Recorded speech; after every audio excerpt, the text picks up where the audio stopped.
We come from all branches of OSS, arriving at a special area to begin our basic military training. Some of us entered the service while in OSS and continued in the same jobs without military training.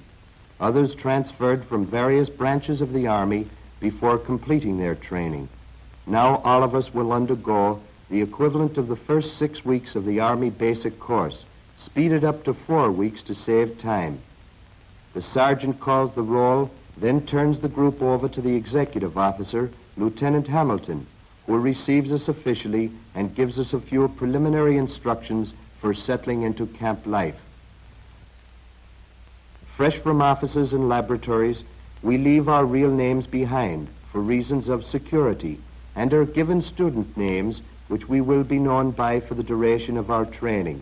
Names such as Joe, Ben, and Al. Mine was Michael. At the same time, stripes, too, are forgotten, since all students are treated as book privates for the time being. For further security, our regular gear is put in storage while we are in the area, and we draw, with our new names, complete outfits of unmarked clothing and equipment.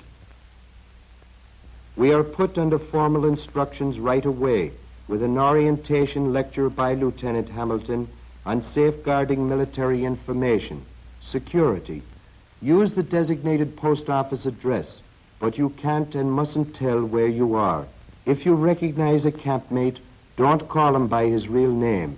Use his student name. Don't talk about where you lived or what your job was before you entered the Army. Your letters will be censored, but you mustn't say so to the person you're writing to. One of the first steps in learning how to live in the Army is the regulation way to make up a bunk and store personal equipment.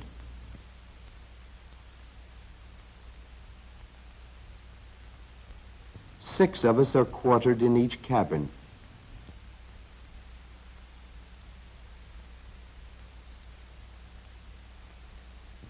So much for an introduction to camp life. We now take you with us through a typical full day. Life wakes up in the usual Army way, but even the bugle is mechanized in this war.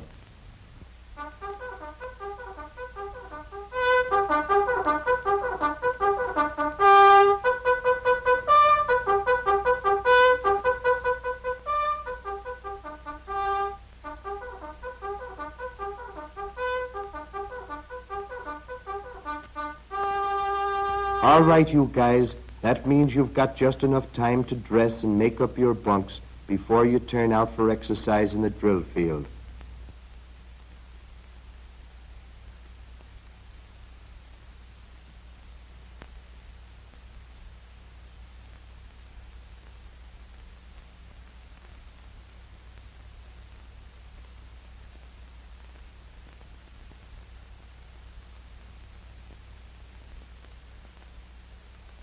Queenie the hound is a camp follower.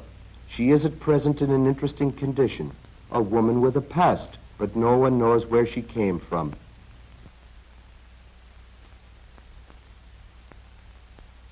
And now G.I. Chow.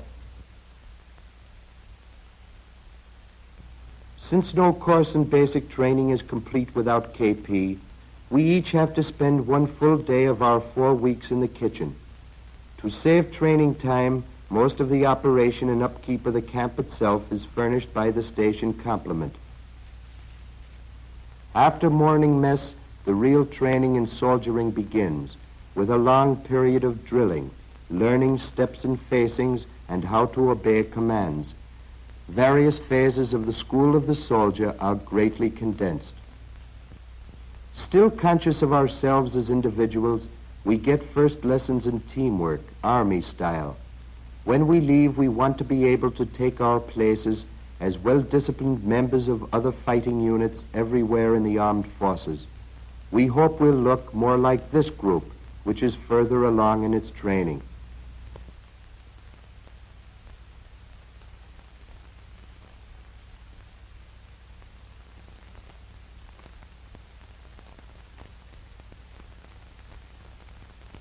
In the manual of arms, we finally learn to stop going off in all directions at once and learn to move as one man.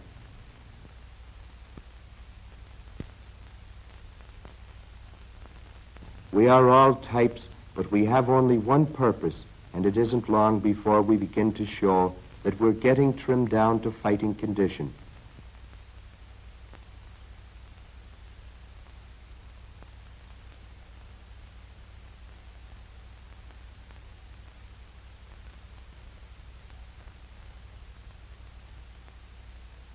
Close order drill becomes as much a part of military life as eating and sleeping. This is just the beginning, learning to move in a mass with speed and efficiency, and learning to obey orders on the instant are first essentials. Soon we begin to learn the real fighting end of the war, to prepare ourselves for the times when we'll have to know how to kill or be killed.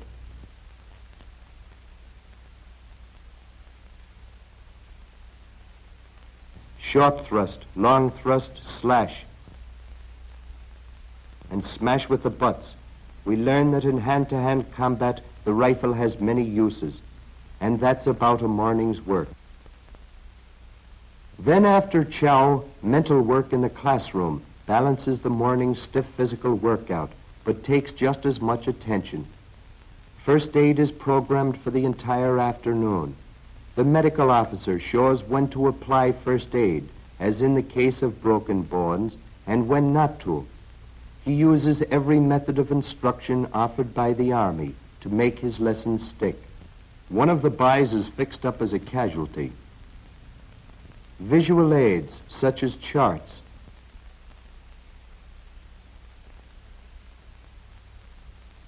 and training film. With these methods, he makes clear how, as individual soldiers in combat, we can prevent injuries to ourselves and our comrades from having serious effect until expert medical aid can be given.